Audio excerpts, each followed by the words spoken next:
ছোঁয়া ধারাবাহিকের আগামী পর্বে আমরা দেখতে পাবো শেষ মুহূর্তে রত্নার মুখ থেকে সব সত্যি জানতে পেরে অনুতপ্ত সূর্য দীপার কাছে ক্ষমা চেয়েও পার পেল না।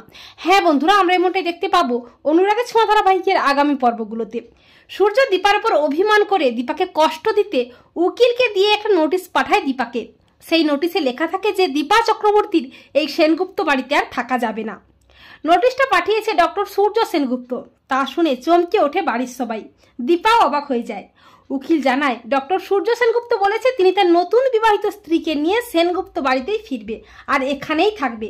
তাই তিনি চায় না দীপা চক্রবর্তী তার নতুন বিবাহিত স্বামীকে নিয়ে সেনগুপ্ত বাড়িতে থাকুক। উকিলের কথা শুনে অবাক হয়ে যায় সবাই। দীপার খুব কষ্ট হয়, লাবণ্য প্রচন্ড ক্ষেপে যায়। দীপা সূর্যের দেওয়া অপমানে কষ্ট পেয়ে সোনারূপাকে নিয়ে সেনগুপ্ত বাড়ি থেকে চলে যাওয়ার সিদ্ধান্ত নেয়। অপরদিকে দীপার বাবা রত্নাকে জানিয়ে দেয় সব সত্যি, যে দীপা অর্জুনকে আসলে বিয়েটা করেনি। তা শুনে রত্না দেবী অবাক হয়ে যায়। অপরদিকে দীপা যখন সোনারূপাকে নিয়ে চলে যাবে করে ঠিক তখনই হাজির হয় ইরা। ইরাকে দেখে অবাক হয়ে যায় সবাই। লাবণ্য খানিকটা চিনতে পারে ইরাকে। লাবণ্য ইরাকে বলে, তুমি এখানে কেন? তুমি এক্ষুনি এই বাড়ি থেকে বেরিয়ে যাও। আর ঠিক তখনই হাজির হয় সূর্য। সূর্য বলে, না, ইরা কোথাও যাবে না, ইরা এখানেই থাকবে, ও সেনগুপ্ত বাড়ির বর্তমান বড় বউ। লাবণ্য প্রচন্ড খেপে গিয়ে সূর্যকে দেয় ঠাঁটিয়ে চড় আর বলে, মানি না ওকে, আমি মানি না। সূর্য, তোমার কি একটু লজ্জা নেই? সূর্য বলে, তোমাদের যদি লজ্জা না থাকে বাড়ির বৌমাকে আবারও বিয়ে দিয়েছো, তাহলে আমি কেন বিয়ে করতে পারি না?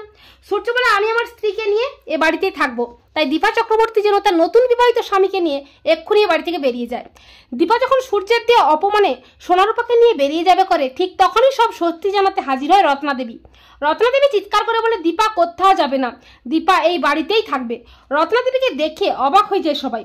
রত্না দেবী বলে, বাবা সূর্য, তুমি বলছো যে দীপা যেহেতু বিয়ে করেছে তাই ওর এ বাড়িতে থাকা নিয়ে তোমার আপত্তি আছে, কিন্তু ও যদি সত্যি বিয়েটা না করে?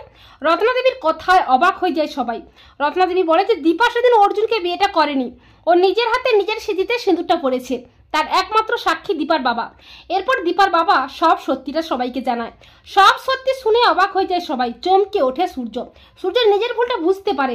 সূর্য সত্যিটা জেনে অনুতপ্ত হয়ে দীপার পায়ে ধরে হাত জোর করে ক্ষমা চায়। তখন দীপা বলে, ডাক্তারবাবু, আর কতবার আপনাকে আমি ক্ষমা করব?